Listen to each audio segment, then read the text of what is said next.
Hai guys, gue Raffi Ahmad. Gue cuma pengen sharing, berbagi sedikit pengalaman sama kalian semuanya. Ini pertama kalinya gue menginvestasikan tabungan gue di satu perusahaan yang namanya Nah, kalau saya harus pandai-pandai berinvestasi. Salah satu instrumen yang saya sukain itu adalah berinvestasi di pasar saham.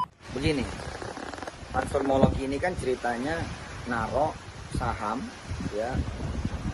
Transformologi urusan saham ya, naro saham di perusahaan yang menyangkut hajat hidup orang banyak. Saham sekarang lagi hits banget. Bayangkan saja, tahun pandemi yang serba sulit malah jadi tahun kebangkitan investor saham di tanah air. Jumlah Single Investor Identification atau SID baru pasar modal naik tak tanggung-tanggung, yaitu sebesar 93,4% dari total pertumbuhan SID baru saham pada tahun 2019. Akibatnya, kepemilikan saham dari investor retail domestik mampu mengalahkan investor asing dengan rekor volume dan frekuensi transaksi yang tumbuh lebih dari 30%. Dan karena investor baru didominasi oleh millennials yang teramplifikasi melalui sosial media, bahkan juga di-endorse oleh artis, tokoh agama, sampai anak presiden,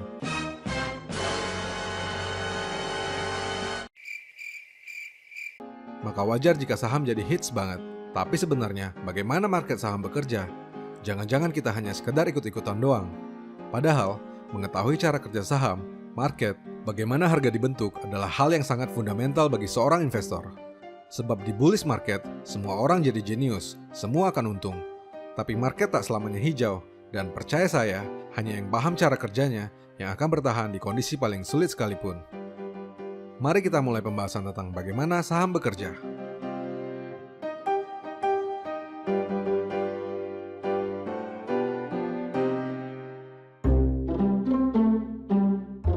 Supaya lebih mudah untuk memahami bagaimana market saham bekerja, kita akan melihat ilustrasi sederhana. Budi adalah anak muda yang memiliki bisnis bagus. Ia menjual buah-buahan.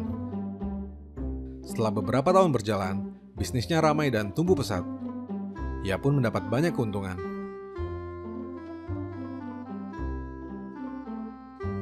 Budi berpikir untuk mengembangkan usahanya. Ia kemudian mencoba meminjam modal ke bank, tetapi mendapat penolakan. Lagi pula, resiko meminjam uang di bank juga tidak sepele.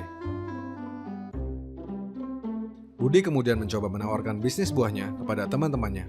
Sayang, temannya pun menolak untuk meminjamkan Budi sejumlah modal.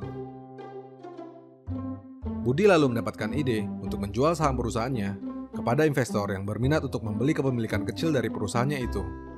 Ternyata peminatnya cukup banyak, yaitu orang-orang yang percaya dan yakin jika bisnis buahnya akan berkembang di masa depan. Budi pun berhasil mendapatkan tambahan modal dari penjualan saham perusahaannya. Modal tersebut kemudian ia gunakan untuk membuka beberapa cabang baru, menambah varian produk dalam rangka meningkatkan keuntungan dari bisnisnya.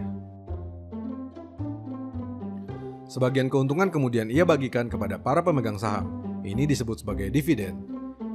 Hal tersebut tentu saja membuat investor merasa senang. Beberapa investor ingin memiliki lebih banyak saham perusahaan buah milik Budi, seperti Sari misalnya. Sari berpikir, bisnis milik Budi pasti akan semakin sukses di masa depan. Ia memutuskan untuk menambah kepemilikan sahamnya agar dana investasinya semakin bertumbuh. Sari pun membeli saham dari pemilik saham lainnya yang menjual harganya dengan lebih mahal karena permintaan yang tinggi akan saham tersebut dari investor lain sepertinya. Sari tidak takut membeli lebih mahal karena ia tahu jika harga saham perusahaan tersebut akan jauh lebih mahal lagi jika ia jual kelak kepada investor lainnya di masa mendatang. Well, begitulah pasar saham bekerja. Orang-orang memperjualbelikan saham dari sebuah perusahaan dengan harga yang ditentukan oleh permintaan dan penawarannya.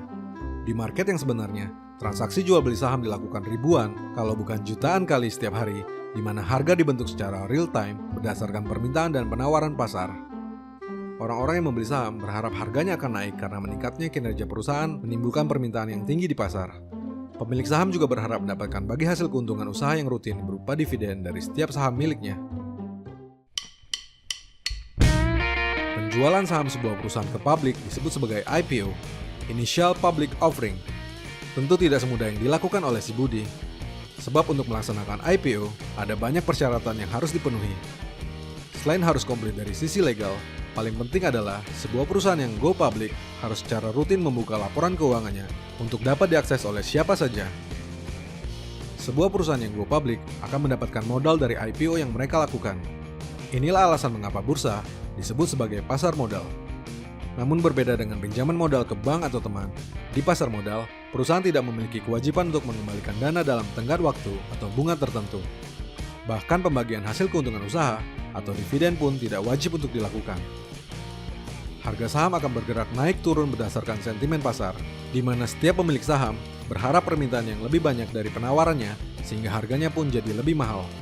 Satuan saham adalah lembar yang diperjualbelikan dalam lot, yaitu per 100 lembar.